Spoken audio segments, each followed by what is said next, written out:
Hello, this is Darrell Castle with today's Castle Report. This is Friday, the 24th day of January in the year of our Lord 2025. I will be talking about pardons today, pardons including the preemptive pardon of many members of the Biden family, along with the pardon of many of their victims. The list of those preemptively pardoned by former President Biden included I am the science, also known as Dr. Anthony Fauci. Yes, with his final act as president, Joe Biden preemptively pardoned many members of his own family, none of whom had been charged with a crime. Those pardoned included brother James B. Biden, sister-in-law Sara Jones Biden, sister Valerie Biden Owens, brother-in-law John T. Owens, and brother Francis W. Biden. These family members joined first son Hunter, who was pardoned in December after he was convicted of felonies and pled guilty to other felonies. President Biden's statement included the words, quote, pardons should not be mistaken as an acknowledgement that they engaged in any wrongdoing, end quote. I'm sure Joe Biden knows that acceptance of a pardon is an admission of guilt, according to the Supreme Court, which has ruled that an offer of pardon doesn't have to be accepted, but if it is, that is an implied admission of guilt. If it is not accepted, then it is of no effect. All Biden family members accepted their pardons, therefore all have admitted guilt of something. President Biden continued the lie by using the excuse that he was protecting his family from Trump. But I guess on second thought, that might be true by accident. Trump and his Department of Justice were definitely going to investigate the influence, peddling, extortion, and bribery accusations against Hunter and the family members who received the money from Hunter. That includes the big guy. Using that logic, then, I suppose he was protecting them from Trump. In essence, he believed that Trump would do the same thing to his family that he and his family did to Trump. Quoting the former president, quote, my family has been subjected to unrelenting attacks and threats motivated solely by a desire to hurt me. The worst kind of partisan politics, unfortunately. I have no reason to believe these attacks will end, end quote. What he describes with that quote is exactly what he did to Trump and those who supported him for several years. Yes, Biden and his government officials weaponized the law in unjust ways to prosecute Trump solely because Trump had the audacity to become Biden's political opponent. Should Trump be magnanimous to the criminals in the Biden administration, as I'm certain many in the Republican Party advise him to do, or should he take his office and his responsibilities seriously and hold government officials accountable for their gross violations of the law leveled against innocent people? My belief is that this episode is not over by a long shot because there are steps that can still be taken and should be taken. For example, an accepted pardon takes away the Fifth Amendment right of self-incrimination, and therefore each pardoned individual could be questioned under oath, and guilt, if any, could be at least obvious, which would make many officials somewhat uncomfortable in their future lives. That is probably not true of the Biden family because they can enjoy the millions that Hunter stole for them for the rest of their lives. Well, what about those criminals he left unpardoned? He didn't pardon everybody. Merrick Garland, the former Attorney General of the United States, was not pardoned, along with the entire group of criminals who worked at the Department of Justice, and along with the very corrupt group of criminals at the FBI. Paul Craig Roberts, in his commentary entitled, quote, Biden pardons his crime family and Trump pardons its victims, end quote, said that Biden pardoned convicted murderers on death row, but not the criminals who murdered the rule of law and violated international law. Quoting Dr. Roberts again, quote, let's be sure we understand what it means to be magnanimous to criminals who weaponize law in order to destroy political opponents. It means that U.S. government officials sworn to uphold the Constitution of the United States failed to do so and violated their oath of office. These officials weaponized law and used it as a weapon against Trump and his supporters, and now Trump is supposed to let them walk free. What this means is that Trump will have created an American aristocracy that has immunity from accountability to law, a precedent for the unaccountability of government officials will be established, end quote. The world, folks, the world is full of countries in which officials sell out their countries and their people for money. But America is different, isn't it? The jury is out on whether Trump learned from his first term that wolves cannot be allowed among the sheep. In other words, I hope and pray that he will not allow the deep state, the elite, the establishment, whatever you choose to call them, I hope he will not allow them to gain any foothold in his administration. Okay, let me talk about the science. I want to talk about the science for a moment.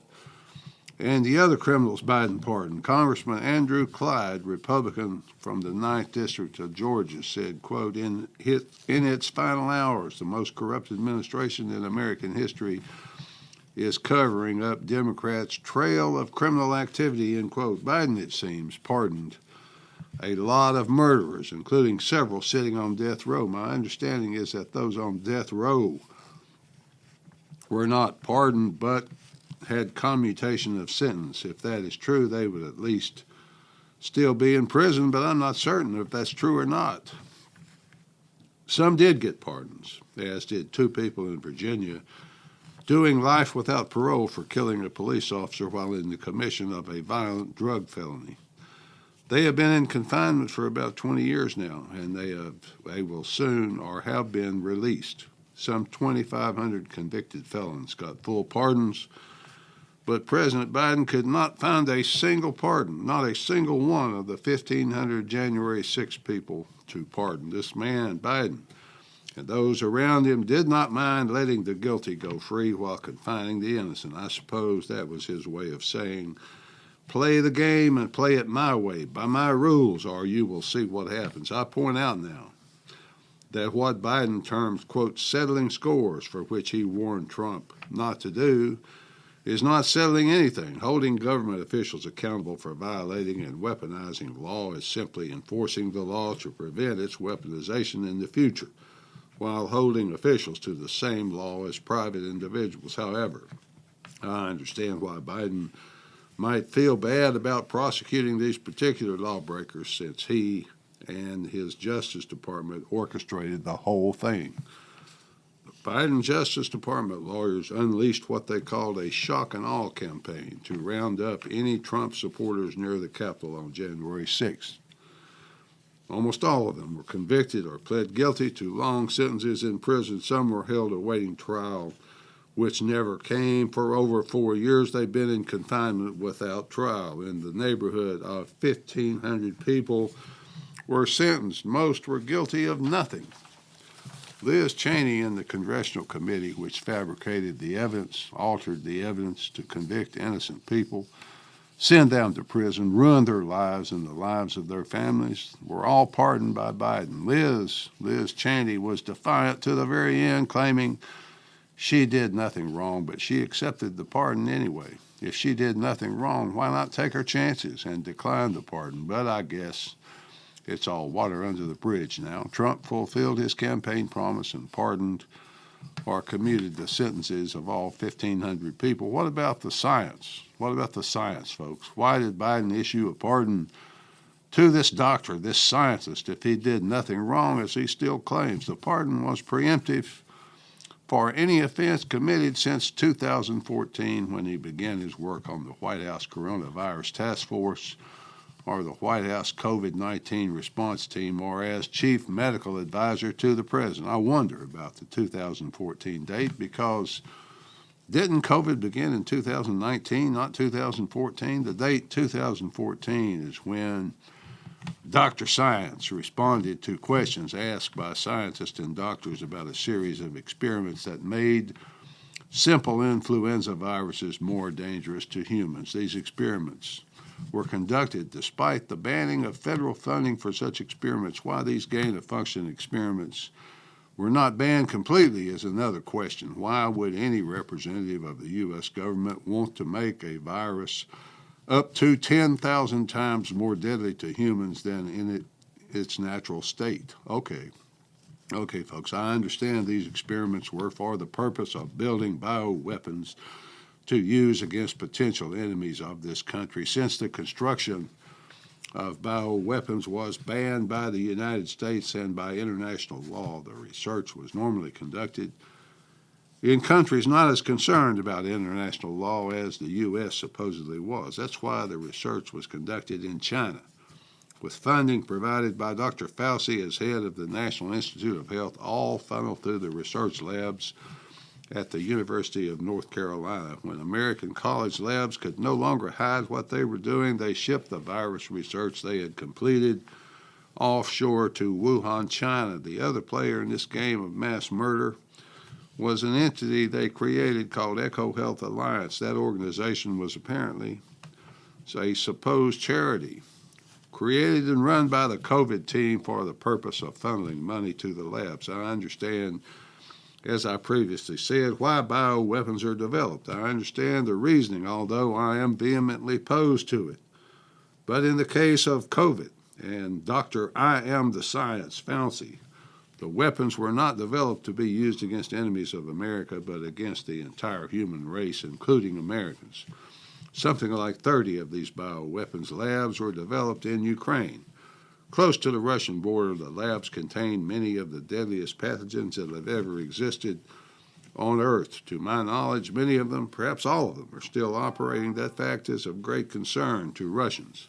I trust it will be to Donald Trump when he tries to bully and intimidate Mr. Putin. So many people, tens of millions, were killed by the virus Dr. Fauci created, probably even more by the vaccine prepared to stop it. Those who perpetrated this pandemic might legitimately be called mass murderers. Would Joe Biden have pardoned Joseph Mengele? Maybe so, if he could have helped Biden defeat Trump.